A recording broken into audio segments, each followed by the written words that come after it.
Marami pa rin po ang hindi makaget over sa inasal ni Vice President Sara Duterte nung budget appropriations ng OVP na ginanap sa House of Representatives. At nakita po natin na ayaw sagutin ni VP Sara ang tungkol sa 125 million na confidential fund. At yung sinabi ng COA na dapat magbalik si Vice President Sara ng 73 million in disallowance. Babasahin ko po sa inyo yung press release ni Congresswoman Luistro tungkol po dito at ipinaliwanag po niya yung legal realities ng budget appropriations hearings at ang mga naging kaganapan nito. At matapos po nating basahin ang press release ni Representative Luistro, kayo na po ang humusga kung may karapatan bang huwag sagutin ni VP Sara yung mga katanungan na naganap sa budget hearing ng OVP.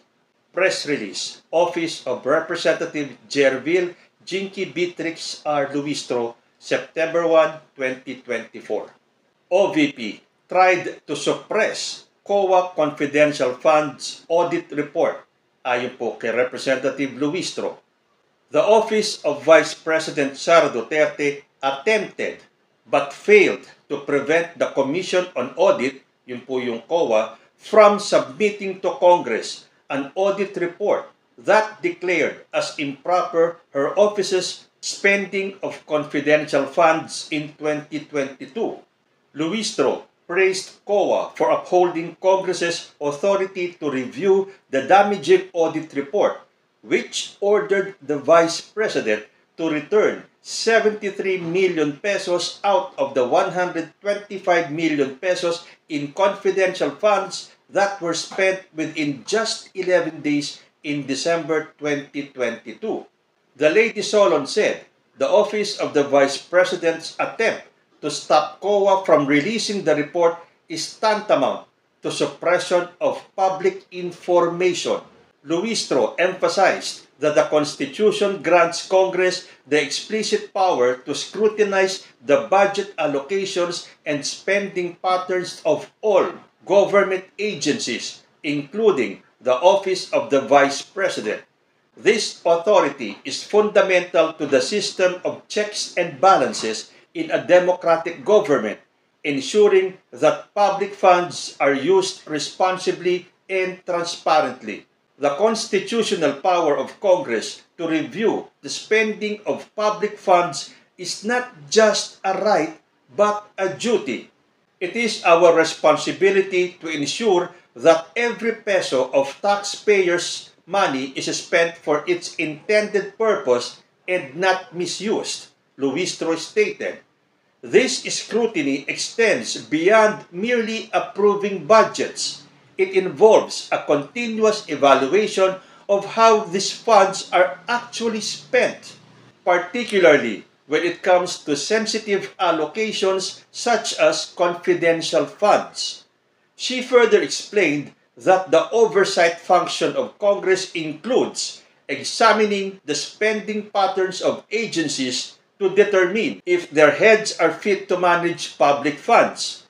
Mismanagement, especially when involving large sums within short periods, calls into question the capability and integrity of those in charge. Confidential funds are intended for specific, sensitive purposes that require a higher degree of discretion. However, this does not mean they are exempt from oversight. The public has a right to know if these funds are being used properly, and it is the role of Congress to ensure this through audits and other investigative measures, Luistro added. In a letter dated August 21, 2024, just 6 days before the House Committee on Appropriations was scheduled to hear the OVP budget, Duterte's Undersecretary and Chief of Staff, Attorney Zuleika Lopez, advised COA against complying with the committee's subpoena duces tecum for the notice of disallowance and audits of the OVP and Department of Education's confidential funds for 2022 and 2023. The OVP argued that releasing the audit reports would violate the constitutional principle of separation of powers and infringe on the OVP's right to due process. The subject subpoena may not be validly enforced due to the nature of confidential funds, the OVP claimed. However, Luistro refuted these assertions, pointing out that the principle of separation of powers is not absolute and has well-established exemptions. She further emphasized that Congress had provided the Vice President with ample due process to explain the findings in the contentious audit report. The principle of separation of powers ensures that no branch of government operates unchecked. But when it comes to the oversight of public funds, this principle must yield to the need for transparency and accountability.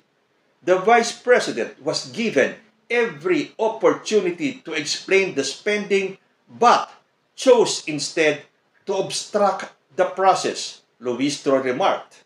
Luistro reiterated that Congress has the constitutional responsibility to scrutinize the budgets of all government branches to ensure that taxpayers' money is spent appropriately and transparently.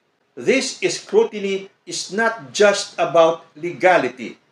It is about ensuring that the people's money is used in a manner that truly benefits the public. When an official attempts to hide spending details, it undermines the very trust that the public places in its leaders, she concluded. So ayan, napakalinaw po ng paliwanag ni Representative Luistro.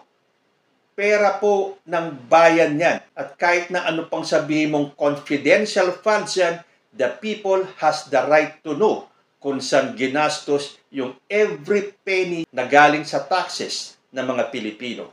So bakit kaya sinubukang harangin ng OVP na ilabas ng COA yung audit report? Kung walang itinatago, walang dapat ikatakot. Ito ang nangyayari sa grupo ng mga DDS, lalo na sa kampo ni ex-president, di ba? May mga gustong itago, magdadahilan. In the case of the Vice President, kesyo confidential funds daw yan.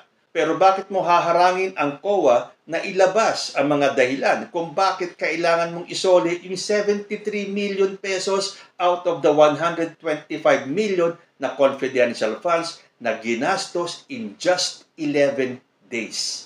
So sa paliwanag na to ni Representative Luistro na napakaliwanag na I'm sure lahat po na makakarinig nito ay maiintindihan.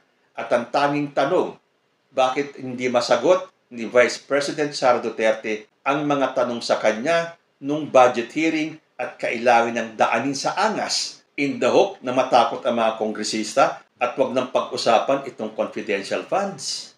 We, the people, have the right to know. Kayo po, ano ang masasabi ninyo? Comment lang po down below at magbabalik ang usapang Tito Manny. Diyos ti Agnida.